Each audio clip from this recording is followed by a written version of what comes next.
Mayoritas ulama dari masa tabi'in sampai masa sekarang telah sepakat mengenai perayaan Maulid Nabi Muhammad Shallallahu Alaihi Wasallam. Dan mereka senantiasa melakukannya. Tetapi ada sedikit mayoritas ulama yang menganggapnya bid'ah sesat dan tidak berdasarkan dalil. Mereka mengeluarkan pernyataan-pernyataan yang menyudutkan perayaan Maulid Nabi. Pernyataan mereka tersebut dibantah keras oleh Imam Jalaluddin As-Suyuti. Silahkan simak sampai selesai agar tidak gagal faham. Amalia Maulid Nabi di bulan Rabiul Awal. Apa hukumnya dalam pandangan agama? Apa hal itu terpuji atau tercela? Dan apakah pelakunya mendapatkan pahala atau tidak? Imam As-Suyuti menjawab, bahwa substansi dari Maulid Nabi yang berupa berkumpulnya orang banyak, mereka membaca Al-Quran, membaca kisah perjalanan Nabi Shallallahu Alaihi Wasallam. Baik saat diutusnya menjadi rasul sampai hal-hal yang terjadi saat kelahirannya yang terdiri dari tanda-tanda kenabian. Dilanjut dengan suguhan hidangan untuk makan bersama dan selesai tanpa ada tambahan lagi, maka hal ini tergolong bid'ah hasanah. Yang pelakunya mendapatkan pahala karena ia mengagungkan Nabi Shallallahu Alaihi Wasallam, menampakkan rasa gembira dan kebahagiaannya atas kelahiran Nabi Shallallahu Alaihi Wasallam yang mulia.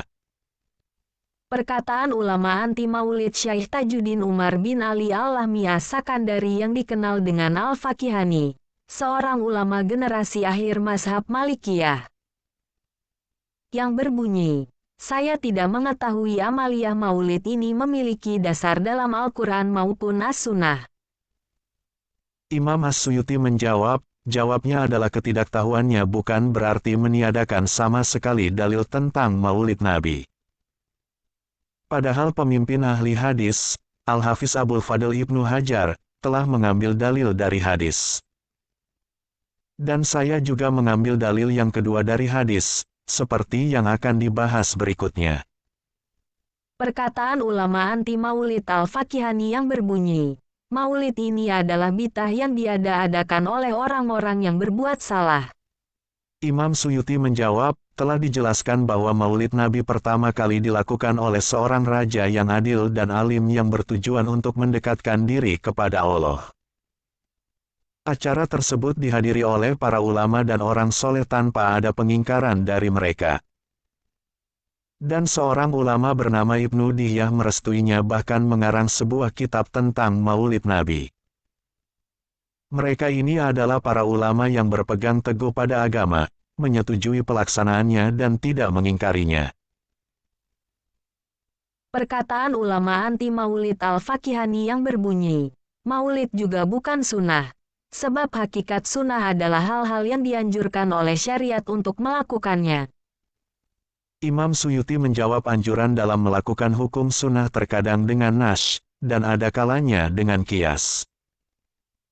Dalam masalah Maulid Nabi, meskipun tidak ada nas tetapi ada qiyas dengan dua dalil hadis yang akan dijelaskan nanti.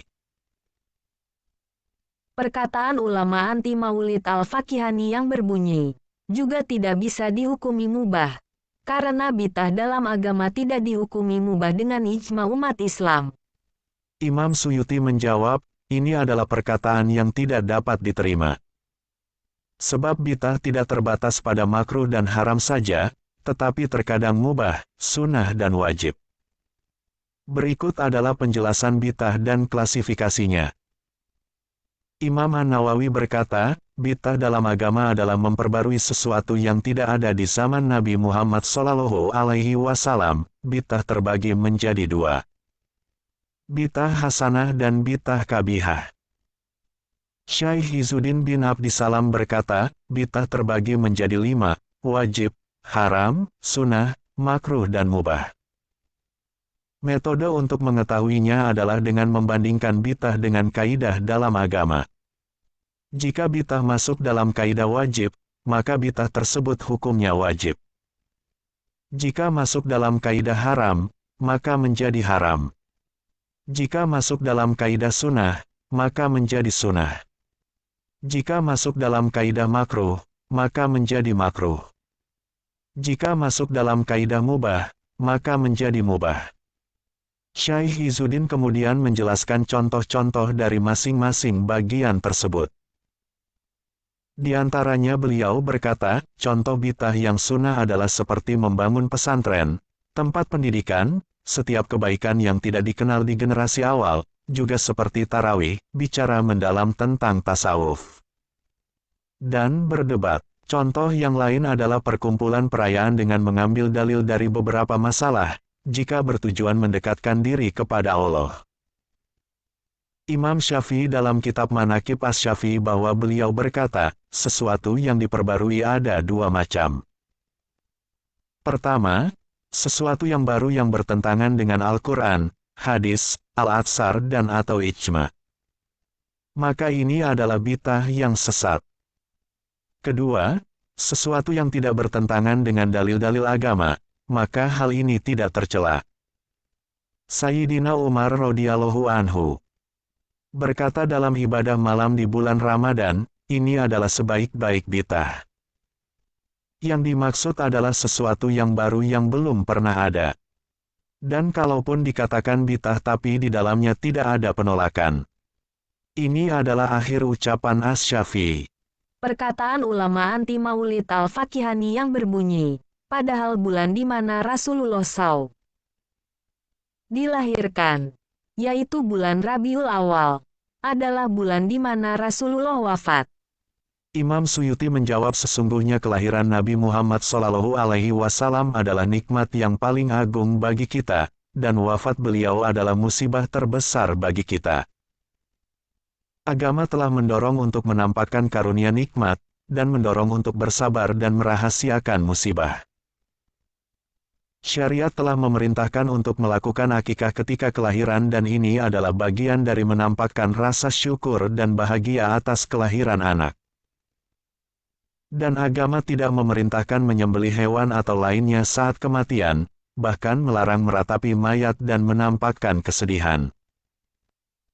Maka kaidah-kaidah agama menunjukkan bahwa di bulan ini dinilai baik untuk menampakkan rasa senang dengan kelahiran Nabi Muhammad SAW. Bukan menampakkan kesedihan di bulan tersebut dengan wafatnya beliau SAW. Ibnu Razab Al-Hanbali dalam kitab Al-Lataif ketika mencela kaum Rafidah berkata, Allah dan Rasul-Nya tidak memerintahkan menjadikan hari-hari musibah bagi para nabi dan kematiannya sebagai ritual perayaan. Imam Abu Abdillah Ibnu Al-Hajj mengulas dalam kitab Al-Madkhal, ala Amal Al-Maulid dan menguatkan pembahasan Maulid Nabi.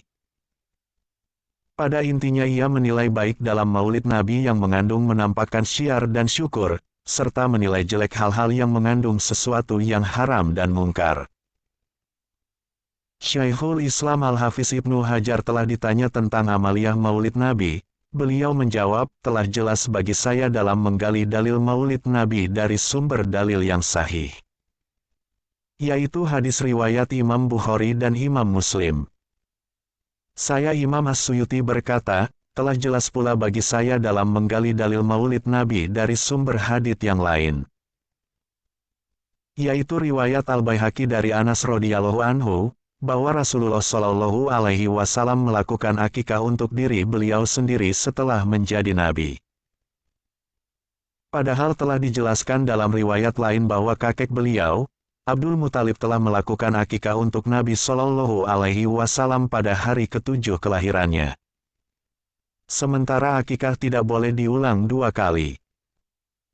Maka apa yang dilakukan oleh Nabi SAW tersebut adalah sebagai bentuk syukur atas penciptaan Allah terhadap beliau sebagai rahmatan lil alamin.